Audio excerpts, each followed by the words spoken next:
Hola, en este lindo día repasaremos algunos conceptos que vimos en el video anterior, como la identidad de cada átomo y sus partículas subatómicas. Esto para poder comprender cómo aplicar las fórmulas para calcular las diferentes cantidades de partículas subatómicas. Y además descubriremos nuevos conceptos que nos ayudarán a poder continuar con las generalidades del átomo.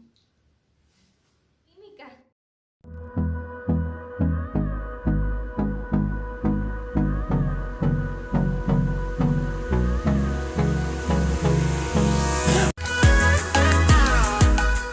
Para poder continuar con las generalidades del átomo, debemos recordar que el número atómico se refiere a la cantidad de protones, que la cantidad de neutrones se debe calcular con la fórmula A, es decir, número másico, menos Z, que es la cantidad de protones. También aprendimos que los isótopos son todos aquellos átomos de un mismo elemento, es decir, que tienen la misma cantidad de protones, pero se diferencian por su cantidad de neutrones, y esto a la vez cambia su masa. Finalmente, los electrones son los que determinan la carga de un átomo. Por esto, para poder trabajar con ellos, debes identificar si este es un átomo neutro o un ion para poder conocer su cantidad. Si es neutro, sabremos que la carga se neutraliza y por lo tanto deben de contener la misma cantidad de protones. En cambio, cuando el átomo es un ion, debemos identificar su carga. Si es positiva, es un catión, y por este motivo la cantidad de electrones disminuirá según lo que indique el superíndice. Esta cantidad debe ser restada a la cantidad de electrones que tenía el átomo neutro, para conocer la cantidad específica de electrones de este átomo. En cambio, cuando estamos estudiando un anión, el superíndice se suma, por lo cual habrá más electrones que protones. Veamos algunos ejemplos. En este átomo hipotético podemos identificar el número atómico representado por una Z, la cantidad de electrones simbolizados por una E, los neutrones con una N. Luego también se puede identificar el símbolo del elemento que es Bs. En este caso hipotético el nombre es B-School. Además, en este ejemplo se encuentra una X, representando al superíndice que indica la carga del átomo. Y por último, como ya hemos mencionado, que la A representa el número másico del átomo. Ahora practiquemos calcular la cantidad de cada subpartícula del siguiente ejemplo. Comencemos con los protones. Recordemos que su cantidad está representada por el número atómico, es decir, este número. Lo que quiere decir que este átomo tiene 150 protones.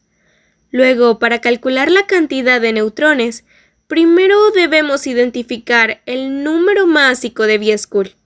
En este caso, es 300 UMA. Ahora ya tenemos los datos que necesita la siguiente fórmula. Como resultado, obtendremos que B-School tiene 150 neutrones. Finalmente, como podemos ver, este átomo es neutro, ya que en esta sección no posee ninguna cantidad. Por lo tanto, este átomo debe tener la misma cantidad de protones que de electrones, es decir, que tiene 150 electrones. Ahora practiquemos calcular la cantidad de electrones de estos iones hipotéticos de B-School. El primero podemos clasificarlo como anión por su carga negativa. Esta carga significa que se han sumado 2 electrones al átomo. Por lo tanto, este anión tendrá un total de 152 electrones.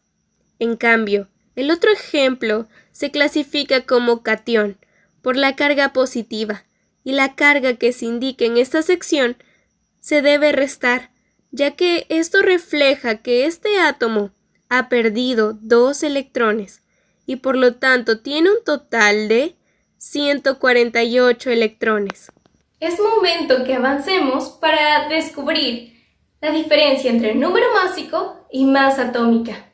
Su diferencia radica en que el número másico, como ya lo hemos mencionado antes, es la suma de las partículas que se encuentran en el núcleo.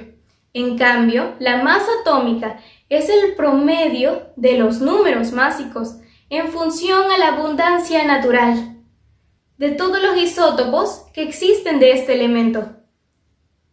Este es el número que puedes encontrar en las tablas periódicas.